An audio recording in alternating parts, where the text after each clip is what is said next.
آتے ہیں، ایسے حالات آتے ہیں کہ انسان آسانی کے ساتھ حرام کمائی، حرام روزی کما سکتا ہے اور زیادہ مقدار میں کما سکتا ہے، لیکن اس وقت اس کا نفس، اس کا ضمیر جاگتا ہے، وہ کہتا ہے کہ نہیں، خبردار، اللہ سے ڈرو، حرام کمائی استعمال مت کرو، حرام روزی مت کھاؤ۔ اب وہ شخص اللہ سے ڈر کر اس حرام روزی کو چھوڑ دیتا ہے، تو جتنا وقت اس نے حلال کمائی میں لگایا، یہ پورا کا پورا وقت عبادت میں شمار ہوا۔ اب حلال کمائی لے کر وہ گھر پہ آتا ہے، خود بھی کھاتا ہے، بچوں کو بھی کھلاتا ہے، بیوی کو بھی کھلاتا ہے، اور ان رشتہ داروں کو بھی کھلاتا ہے جن رشتہ داروں کا اس پر حق ہے۔ تو اب ظاہر بات ہے ان تمام چیزوں میں وہ شخص روزی کمانے والا اجر و ثواب کا مستحق ہے۔ آگے چلیے کہ ایک شخص راستہ چلتے کسی تکلیف دینے والی چیز کو، کوئی کانٹا ہے، کوئی پتھر ہے، کوئی اینٹ ہے، اس کو یہ سمجھ کر ہٹا دیتا ہے کہ اللہ کے بندوں میں سے کسی کو کوئی تکلیف نہ ہو، کسی کو چوٹ نہ لگ جائے۔ اگر یہ سمجھ کر اس نے پتھر یا کانٹا یا اینٹ ہٹا دیا راستے سے، تو اس میں بھی اس کو ثواب ملا۔ کیا فرمایا آپ صلی اللہ علیہ وسلم نے؟ آپ کا بھی دل کہہ رہا ہوگا، وہ فرمان ضرور ہم سنیں جس میں آپ صلی اللہ علیہ وسلم نے اس بات پر ابھارا ہے۔ عن ابی ہریرہ رضی اللہ عنہ قال قال رسول اللہ صلی اللہ علیہ وسلم الایمان بضع وسبعون او بضع وستون شعبۃ فافضلها قول لا الہ الا اللہ وادناها اماطۃ الاذى عن الطریق والحیاء شعبۃ من الایمان۔ صحیح بخاری کتاب الایمان حدیث نمبر 35۔ اس حدیث کا ترجمہ یہ ہے، نبی اکرم صلی اللہ علیہ وسلم نے فرمایا کہ ایمان کے 70 سے کچھ زیادہ یا 60 سے کچھ زیادہ شعبے ہیں، ان میں سب سے بہترین یہ ہے کہ انسان اس بات کی گواہی دے کہ اللہ کے سوا کوئی عبادت کے لائق نہیں، اور سب سے ادنا اور معمولی چیز یہ ہے کہ انسان راستے سے تکلیف دینے والی چیز کو ہٹا دے، اور حیا یعنی شرم بھی ایمان کا ایک حصہ ہے۔ آگے اور چلیے کہ ایک شخص ہے، اس نے کسی اندھے کو راستہ چل کر بتا دیا، یا کسی بیمار کی عیادت کر لی، اس کی مزاج پرسی کے لیے گیا، کسی پڑوسی کو دیکھنے کے لیے چلے گیا، چاہے وہ پڑوسی ہندو ہو، غیر مسلم ہو، کوئی بھی ہو، یہ ساری کی ساری چیزیں عبادت میں شمار ہوئیں۔ اب آپ کہہ سکتے ہیں کہ اللہ تبارک و تعالیٰ نے جو ہم کو نماز کا حکم دیا، جو روزے کا حکم دیا، جو حج کا حکم دیا، جو زکوٰۃ ادا کرنے کا حکم دیا، تو سب ان ساری عبادتوں کا منشا اور مقصد کیا ہے؟ تو اس کا جواب یہ ہے کہ ان ساری عبادتوں کا مقصد اور منشا ہم کو اسی بڑی عبادت کے لیے تیار کرنا ہے۔ وہ بڑی عبادت کیا ہے؟ کہ ہماری پوری زندگی اللہ کی عبادت بن جائے۔ تو ابھی آپ کے سامنے یہ بات کھل کر آ گئی ہوگی کہ اصل عبادت یہ ہے کہ ہوش سنبھالنے کے بعد سے لے کر مرتے دم تک ہماری پوری زندگی اللہ کے قانون کے مطابق ہو۔ نماز ہم کو دن میں 5 مرتبہ یہی بات یاد دلاتی ہے کہ دیکھو تم اللہ کے بندے ہو، تمہیں اللہ کی بندگی اور اطاعت کرنی چاہیے۔ روزہ سال میں 1 مرتبہ پورے 1 مہینے ہم کو اسی بات کی ٹریننگ اور تربیت دیتا ہے۔ زکوٰۃ بھی ہم کو یہی اسی بات پر آمادہ کرتی ہے کہ دیکھو اللہ نے جو تم کو دولت دیا ہے اس میں دوسروں کا بھی حق ہے، اس زکوٰۃ کو اور اس پیسے کو تم ناجائز میں اور اپنی خواہشات کو پورا کرنے میں خرچ مت کرو۔ وَآتُوهُم مِّن مَّالِ اللَّهِ الَّذِي آتَاكُمْ، سورہ نور، سورہ نمبر 24 آیت نمبر 33۔ اور مستحقین کو، جو غریب ہیں، مسکین ہیں، محتاج ہیں، ضرورت مند ہیں، ان کو اللہ کے مال میں سے تم دو۔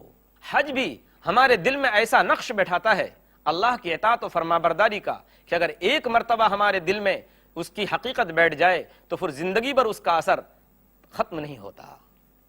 ان ساری عبادتوں کو ادا کرنے کے بعد اگر ہمارے اندر عبادت کا جذبہ پیدا ہو جائے تو پھر ہماری نماز نماز ہے، ہمارا روزہ روزہ ہے، ہماری زکوٰۃ زکوٰۃ ہے، ہمارا حج حج ہے۔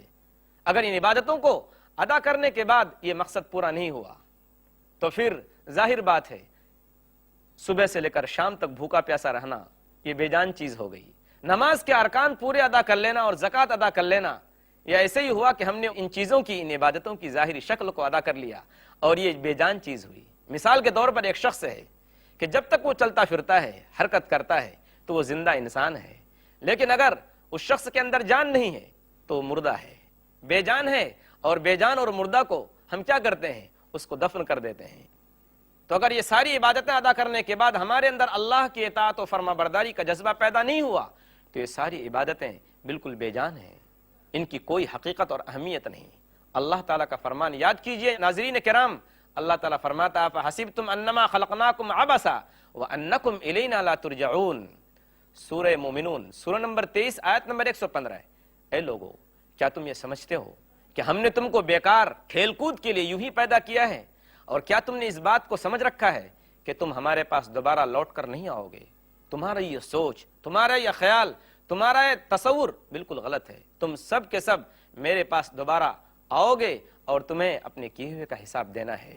ناظرین کرام، اللہ تبارک و تعالیٰ نے ہم کو عبادت کا حکم دیا۔ ظاہر بات ہے کہ کیا یہ حکم صرف ہمارے لیے ہے؟ اگر ہم نے اللہ کی بندگی کر لی اور عبادت کر لی، نماز پڑھ لی، روزے رکھ لیے، تو کون سا بڑا کمال کیا؟ کائنات کی ایک ایک چیز، دنیا کی ایک ایک چیز اللہ کی عبادت اور بندگی کر رہی ہے، اللہ کی غلامی کر رہی ہے، اللہ کی بڑائی بیان کر رہی ہے۔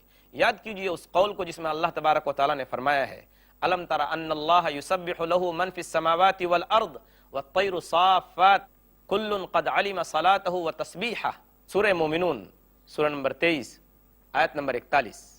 اس آیت کا ترجمہ یہ ہے، کیا تم نے نہیں دیکھا آسمانوں اور زمین کی چیزوں کو کہ یہ ساری کی ساری مل کر اللہ کی پاکی اور بڑائی بیان کر رہی ہیں، اللہ کی بندگی بیان کر رہی ہیں، اللہ کی غلامی کر رہی ہیں، اور ان چیزوں میں سے ہر ایک کو اپنی نماز اور عبادت کا طریقہ معلوم ہے اور تسبیح اور بڑائی بیان کرنے کا طریقہ معلوم ہے۔ منت منے کی خدمت سلطان ہمی کنی، منت شناس کی عزو خدمت بداشتت، پرشین کا شعر ہے یہ، فارسی کا، کہ دیکھو احسان مت جتاؤ، بادشاہ پر احسان مت جتاؤ کہ تم بادشاہ کے نوکر ہو، اس کے غلام ہو اور اس کے ہاں تم اس کی خدمت کر رہے ہو۔ بادشاہ کا احسان مانو کہ اس نے تم جیسوں کو اپنی نوکری اور ملازمت پر رکھا ہے۔ من گردم پاک از تسبیح شاں، پاک ہم عیشا شوندو درفشاں۔ اللہ تعالیٰ کا کہنا ہے کہ دیکھو اے میرے بندو، تم جو میری بڑائی اور بزرگی بیان کر رہے ہو، میری عبادت اور بندگی کر رہے ہو، تو اس سے میری ذات پر کوئی فرق نہیں پڑتا۔ میں پاک نہیں ہوتا ہوں، میں تو پہلے ہی سے پاک ہوں، تم مجھے کیا پاک کرو گے؟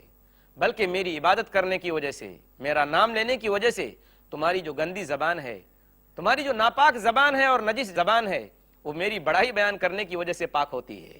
یمنون علیک ان اسلموا قل لا تمنوا علی اسلامکم بل اللہ یمن علیکم ان ہداکم للایمان، سورہ حجرات سورہ نمبر 39 آیت نمبر 17۔ یہ آپ پر احسان جتاتے ہیں کہ یہ اسلام لائے؟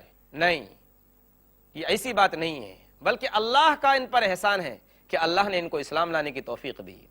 یاد کیجئے اس حدیث قدسی کو، جس حدیث کو بیان کرنے والے خود حضور اکرم صلی اللہ علیہ وسلم ہیں، کہ اللہ تعالیٰ کا فرمان ہے کہ اے میرے بندو، میں نے ظلم کو حرام کر رکھا ہے، میں نے ظلم کو اپنی ذات پر حرام کر رکھا ہے، اور تمہارے درمیان بھی میں نے ظلم کو حرام قرار دیا ہے، لہذا آپس میں تم کسی کو مت ستاؤ، کسی پر ظلم مت کرو، کسی کا دل مت دکھاؤ، کسی کی حق تلفی مت کرو۔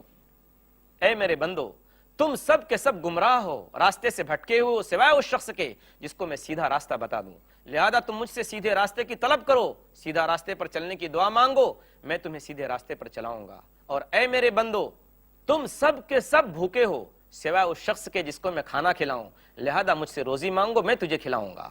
اے میرے بندو، تم سب کے سب ننگے ہو، سوائے اس شخص کے جس کو میں کپڑے پہناؤں، کپڑے پہننے کے لیے دوں، لہذا تم مجھ سے پہننے کے لیے چیزیں، لباس مانگو، میں تمہیں عطا کروں گا۔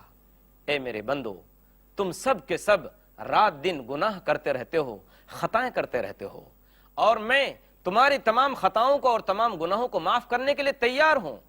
تم مجھ سے اپنے گناہوں کی معافی مانگو، میں تمہارے گناہوں کو بخش دوں گا۔ اے میرے بندو، تم سب کے سب مل کر میری نافرمانی پر اتر آؤ، میرے قانون کو جان جان کر توڑو، میرے اوپر کچھ فرق نہیں پڑتا، تم مجھ کو نقصان نہیں پہنچا سکتے، اور اگر تم مجھے نفع پہنچانا چاہو سب مل کر تو مجھے نفع نہیں پہنچا سکتے۔ اے میرے بندو، سارے انسان اور جنات، سارے اگلے اور پچھلے مل کر سب کے سب روئے زمین کے اس شخص کے مانند دل رکھنے والے ہو جاؤ جو سب سے زیادہ متقی اور پرہیزگار ہے، تو میری خدائی میں کوئی اضافہ نہیں ہوگا، اور تمہارے انسان اور جنات اگلے اور پچھلے سب مل کر زمین کے اوپر سب سے زیادہ گھٹیا اور گنہگار انسان کے مانند دل رکھنے والے ہو جاؤ، اور سب مل کر میری نافرمانی کرو، تو میری خدائی میں کوئی کمی نہیں ہوگی۔ اور اے میرے بندو، تمہارے اگلے اور پچھلے انسان اور جنات سب مل کر ایک میدان میں جمع ہو جاؤ، اور سب کے سب مل کر مجھ سے ایک ہی وقت میں اپنی ضرورت کو مانگو تو میں ہر ایک کو فاعطیت کل انسان مسئلتہ، ہر انسان کی ضرورت میں پوری کروں گا، اس کی منہ مانگی ضرورت پوری کروں گا، تو میری خدائی میں اتنی سی بھی کمی نہیں ہوگی کہ جتنے سوئی کو سمندر میں ڈالا جائے اور اس کے نوک میں سے پانی نکالا جائے تو سمندر پر کوئی فرق نہیں پڑتا، تو میری خدائی میں بھی کوئی فرق نہیں پڑے گا۔ اے میرے بندو، یہ تمہارے اعمال ہیں جنہیں میں تمہارے سامنے رکھتا ہوں اور گنتا ہوں اور ان اعمال کی قدر کرتا ہوں، لہذا تم میں سے جو شخص بھلائی پائے، اچھائی پائے، نیکی پائے، خیر کی چیز پائے، تو اسے چاہیے کہ اللہ کی بڑائی بیان کرے، اللہ کی تعریف کرے۔ اور جو شخص اپنے اندر کوئی برائی پاتا ہے، جو شخص اپنے نامہ اعمال میں کوئی خرابی پاتا ہے، کوئی بدی پاتا ہے، تو اسے چاہیے کہ اپنے آپ کو برا کہے۔ فلا یلومن الا نفسہ، یہ حدیث صحیح مسلم کتاب البر والصلہ حدیث نمبر 6572۔